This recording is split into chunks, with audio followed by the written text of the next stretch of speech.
अस्सलाम वालेकुम दोस्तों, उम्मीद है आपका मिड टर्म अच्छा गुजरा होगा। अब हम मिड टर्म से आगे अपने फाइनल टर्म को कवर करेंगे जो मॉडल नंबर 109 से ऑनवर्ड चल रहा है। तो मॉडल नंबर 109 से हम जो अपना पहला टॉपिक पढ़ेंगे वो है प्रोग्रामिंग।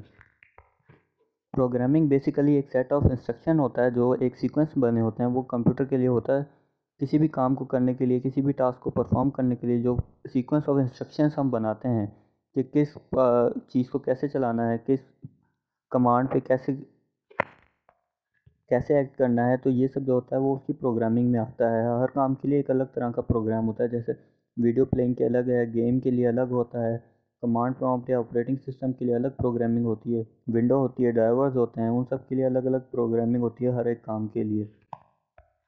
जैसे कि आप कंप्यूटर स्क्रीन पे देखते हैं कि कंप्यूटर आपसे जो भी इंस्ट्रक्शन लेता है वो इंग्लिश लैंग्वेज में लेता है, लेकिन जो कंप्यूटर की अपनी लैंग्वेज है, जिस लैंग्वेज में उसको फॉरवर्ड किया जाता है वो डिजिट लैंग्वेज है, जो कि बाइनरी होती है ज़्यादातर। ये कंप्यूटर या उस मशीन की मशीन लैंग्वेज कहलाती है जिसमें वो अपने पास इनकोड करता है आपकी कमांड या आपके इंस्ट्रक्शंस को। जहाँ तक प्रोग्रामिंग की बात है तो कंप्यूटर की या मशीन लैंग्वेज में प्रोग्रामिंग करना एक बहुत बड़ा टास्क है। इसमें अगर छोटा से छोटा एरर भी हुआ, अगर आपने कोडिंग में कॉमा भी गलत लगा दिया तो वो आपकी पूरी कोडिंग ख़राब कर देगा और आपको आपका आउटपुट नहीं देगा, जिसकी वजह से आपको वो दोबारा अपना एरर ढूंढना होगा और उससे करेक्ट करना होगा। इस प्रोसेस को डिबगिंग कहते हैं। 1940s में जाके जो है प्रोग्रामिंग लैंग्वेज पे मज़ीद काम किया गया और इसको आसान करने के लिए जो इसका न्यूमेरिक सिस्टम था उसकी जगह इसमें मेनामिक सिस्टम ले आए। उसके इसमें ये होता है कि अगर आप एक फ़ोल्डर से दूसरे फ़ोल्डर में अपनी चीज़ लेकर जाते हैं, मतलब कि फ़ोल्डर 5 से फ़ोल्डर 6 में चीज़ आती है, वो अपने पास उसको कोडिंग इस तरह करेगा कि फ़ाइल का जो भी नंबर है 40 फॉर एग्ज़ाम्पल 4 है तो वो 4 ज़ीरो आगे 5 और 6 की ये चीज़ जो है वो रजिस्टर 5 से रजिस्टर 6 में या फ़ोल्डर 5 से फ़ोल्डर 6 में मूव हो गई है। मोनेमिक्स से ये फ़ायदा था कि उसमें आप जब डेटा स्टोर करते हैं वो डिजिट के साथ साथ अल्फ़ाबेटिक फॉर्म में भी है। मतलब आपने कोई चार्ट शीट अपनी डाली स्टोर की है तो उसके आगे चार्ट शीट लिखा हुआ आएगा, कोई टेबल स्टोर किया है तो उसके आगे टेबल लिखा हुआ आएगा। इस तरह वो सारा आपका प्रोसेस जो है सेव करेगा अपने पास सारे इंस्ट्रक्शंस को। अब मोनेमिक्स में आने के बाद, मोनेमिक्स के बाद आपने अपना प्रोग्राम मोनेमिक्स में तो बना लिया अपनी लैंग्वेज, मतलब इंग्लिश और अल्फ़ाबेटिक और न्यूमेरिक यूज़ करते हुए। लेकिन अब मसला ये था कि उसे कंप्यूटर लैंग्वेज में किस तरह या मशीन लैंग्वेज में किस तरह कोड किया जाएगा। उसके लिए जो चीज़ इन्वेंट हुई थी वो थी असेंबलर। वो ऑटो पे जो है आपकी मोनेमिक लैंग्वेज को मशीन लैंग्वेज में कन्वर्ट कर देता था। जहाँ असेंबली लैंग्वेज के बहुत ज़्यादा फ़ायदे थे वहाँ नुकसानात भी थे। नुकसानात में सबसे पहली चीज़ ये थी कि इसके और मशीन लैंग्वेज के जो प्रिमिटिव्स हैं वो एक जैसे होने चाहिए। मीन्स के दोनों की जो रूल्स हैं, जो रेगुलेशन है वो एक जैसी होनी चाहिए। ऐसा ना हो कि यहाँ इनपुट असेंबली लैंग्वेज का कुछ और आ रहा है और वहाँ मशीन लैंग्वेज में उसका आउटपुट कुछ और आ रहा है। तो ये सब सेम होना बहुत ज़रूरी था, जो कि बहुत मुश्किल काम था। असेंबली लैंग्वेज का दूसरा नुकसान ये था कि आपने बेशक जो है कोडिंग न्यूमेरिक्स में करनी है, लेकिन आपको उसके इंस्ट्रक्शन उसी हिसाब से बनाने हैं जैसे कि आपकी मशीन है जिसको आप अपने इंस्ट्रक्शन या कोडिंग देने वाले हैं।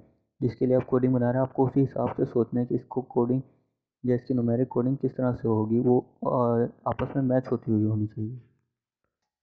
इन नुकसानात की वजह से जो साइंटिस्ट थे कंप्यूटर साइंस के, उन्होंने मज़ीद प्रोग्रामिंग लैंग्वेज पर काम किया जो कि इससे बेहतर साजगार साबित हो कंप्यूटर सॉफ्टवेयरिंग प्रोग्रामिंग के लिए। इसी खोज में जो लैंग्वेज आई वो थी थर्ड जनरेशन लैंग्वेज, जो कि हाई लेवल लैंग्वेज थी। इसमें यह था कि वो ऑटोमेटिकली मशीन के हिसाब से उसकी कोडिंग को चेंज कर देती थी, मतलब हर मशीन के लिए अलग कोडिंग नहीं करनी पड़ती थी। आप प्रोग्राम बनाएंगे और आप अपनी कोडिंग करेंगे अपनी, और उसको जैसे ही आप हाई लेवल लैंग्वेज ट्रांसलेटर में डालेंगे तो वो उस मशीन के हिसाब से उसे ट्रांसलेट करके उसमें कोड कर देगी। इसमें जो उन्होंने लैंग्वेजेस बनाई थी वो अलग अलग टाइप की थी, कुछ अलग अलग मशीन के लिए। जिसमें पहली लैंग्वेज थी फोर्ट्रान। फोर्ट्रान जो है वो फार्मूला ट्रांसलेशन की एब्रीविएशन है। इसका काम ये होता है कि ये सॉफ्टवेयर इंजीनियरिंग डेवलपमेंट में काम करती थी, उस तरह की कोडिंग करती थी जो मशीन जो है सॉफ्टवेयर डेवलपमेंट से या सॉफ्टवेयर इंजीनियरिंग से रिलेटेड हो। उसके साथ साथ साइंटिफिक के लिए भी ये काम करती है। साइंटिफिक इंजीनियरिंग या साइंटिफिक डेवलपमेंट में जो भी मशीन यूज़ होती हैं उसकी कोडिंग के लिए जो है फोर्ट्रान लैंग्वेज यूज़ होती है। उसके बाद जो आई थी वो थी कोबोल लैंग्वेज। इसमें फर्दर जो थी उसका काम ये था कि जो ये है यूएस नेवी की तरफ से बनाई गई थी। इसका काम बिजनेस एप्लीकेशंस बनाना थे।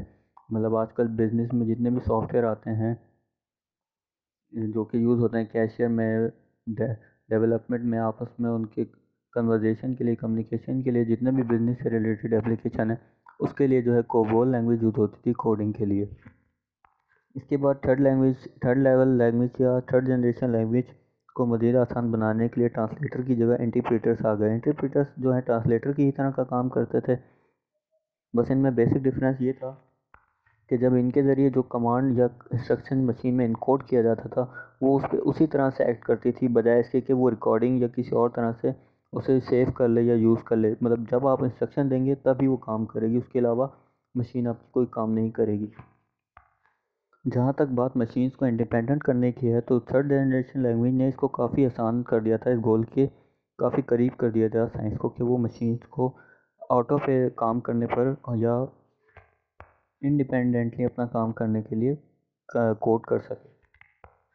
इसमें सबसे बड़ी बात ये थी कि थर्ड जनरेशन लैंग्वेज की जो कोडिंग थी वो किसी एक तरह की पार्टिकुलर मशीन्स के लिए नहीं थी, वो हर तरह की मशीन्स के लिए अलग तरह की कोडिंग बना सकता था। जैसे कि मैं आपको बता चुका हूँ कि फोर्ट्रान का काम था और कोबोल का क्या काम था। मीन्स कि अगर आप एक तरह की कोडिंग किसी और मशीन में करना चाहते हैं, जैसे कि आपने रेडियो के लिए कोई कोडिंग बनाई और वही कोडिंग आप मोबाइल में डालना चाहते हैं कि इसमें भी रेडियो चले, तो आप वही रेडियो की कोडिंग जो है आपकी थर्ड लेवल लैंग्वेज वाली मोबाइल में भी उसी तरह डालेंगे और वो उसी तरह उस मशीन के हिसाब से उसमें कोड करेगा। ये थर्ड लेवल लैंग्वेज का जो था एडवांटेज था बहुत बड़ा।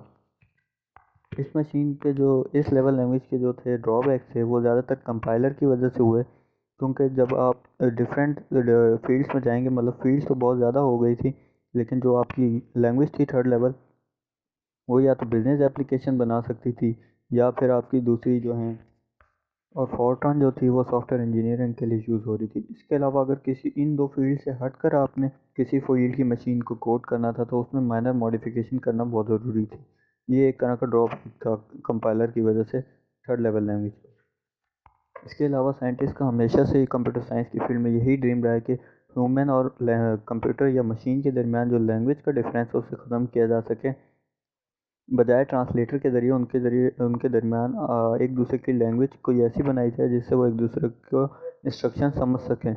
इसके लिए फर्दर साइंटिस्ट ने आगे काम किया है। इसके अलावा साइंटिस्ट इसके लिए भी बहुत ज़्यादा फोर्स करते हैं कि जो मशीन है वो अपनी प्रोग्रामिंग खुद करे, मतलब उसको इंस्ट्रक्शन मिले ह्यूमन लैंग्वेज में और वो अपनी कोडिंग और अपनी प्रोग्रामिंग उसी हिसाब से खुद करे, बजाय इसके कि उसमें वो प्रोग्राम या कोडिंग की जाए, उस प्रोग्राम की ह्यूमन के ज़रिए कोडिंग या एग्जीक्यूशन की जाए, वो अपने आप को खुद ही उस इंस्ट्रक्शन के हिसाब से कोड कर ले। इसी ड्रीम के साथ साइंटिस्ट बहुत सारी कंप्यूटर लैंग्वेज बना चुके हैं जो एक से बढ़कर एक आती जा रही हैं और पिछले से कहीं बेहतर हो रही हैं, लेकिन फिर भी वो उतनी ड्रीम को अचीव करने के लिए पावरफुल नहीं हो रही जो साइंस का असल ड्रीम था कि कंप्यूटर जो है वो इंडिपेंडेंट हो जाए, इमोशन फील करने लगे और वो जो है अपनी कोडिंग खुद करे, और यानी कि उसे इंस्ट्रक्शन मिले और काम खुद ही करे, बजाय इसके कि उसको हर चीज़ के लिए अलग इंस्ट्रक्शन मिले। तो यहाँ हमने अपने आज के 3 मॉड्यूल कवर कर लिए, उम्मीद है आपको अच्छे से समझ आएगा। खुदा हाफ़िज़।